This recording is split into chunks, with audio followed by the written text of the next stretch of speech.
मी बाहेर गेलो होतो मुलांबरोबर. एक बाई साडी घातली होती. ती उभी होती.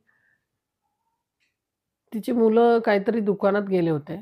तर चायनीजच्या दुकानात, काय दुकान बोलतात का काय ते, त्याच्यात एक जीन्स घातलेली मुलगी आणि एक युवा मुलगा गाडीमधून उतरून चायनीज खायला गेले होते. आणि ती मुलगी त्या बाईला बघून हसत होती, साडी घातली म्हणून. खेडवळ असली तरी ते तुमच्यापेक्षा लाख पटीने बरी आहे. कारण ती धर्मयुक्त कर्मानी आहे. साडी घातलेली आहे. माझ्या नजरेत हे लक्षात घ्या. तुम्ही काय करता? ते तुम्ही संस्कार तर वेशीला टांगलेला आहे. बापाच्या जीवावर मजा करताय तुम्ही. ती तर कर्माने राहतीये, धर्माने राहतीये. तुम्ही जीन्स घातलं तर झालं का काम तुमचं? कोणालाही नाव ठेवत सुटता का?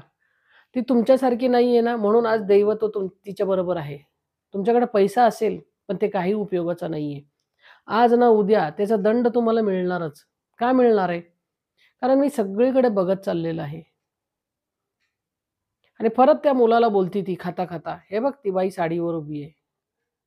का तुमच्यासारखे पोशाख घातली नाही म्हणून ती खेडवळ आहे? तुम्ही काय ते जीन्स-बिन्स घालून एकदम अप टू डेट काय म्हणता स्टँडर्ड आहात? अरे तुमचं स्टँडर्ड मातीमोल आहे तिच्यासमोर. कारण ती सभ्य नारी आहे. तिच्या कांद्यावर पदर होता. कळलं का? संस्कारयुक्त धर्मानी, कर्मानी ती एक संस्कारी स्त्री आहे. तुम्ही स्त्री असून सुद्धा दुसऱ्या स्त्रीबद्दल असे अपशब्द बोलताना, मग तुम्ही कुठे चांगले धर्मयुक्त कर्माची स्त्री आहात? बोलायचा अधिकार कोण दिलं तुम्हाला? तुम्ही जीन्स घातला, एक काय ते हॉटेल काय दुकानात बसला खायला चायनीजच्या गाडीत. हां? दुसऱ्यांचं मटण खाताय तुम्ही आणि तुमचे कुठे आले सभ्यताना? कुठे आला धर्म तुमच्यात? दृष्टीने तर चांगलं बघत नाही, तोंडाने तर चांगलं खात नाहीये. एवढे अपशब्द बोलता. मी बघत आहे तिथे उभं राहून. ह्याचे कर्मभोग तुम्हालाच भोगायचेत. अरे गाडी आज बसून आला, ती गाडीच राहणार नाही. कारण तुमचे हात राहणार नाही, तर त्या गाडीत काय बसणार तुम्ही?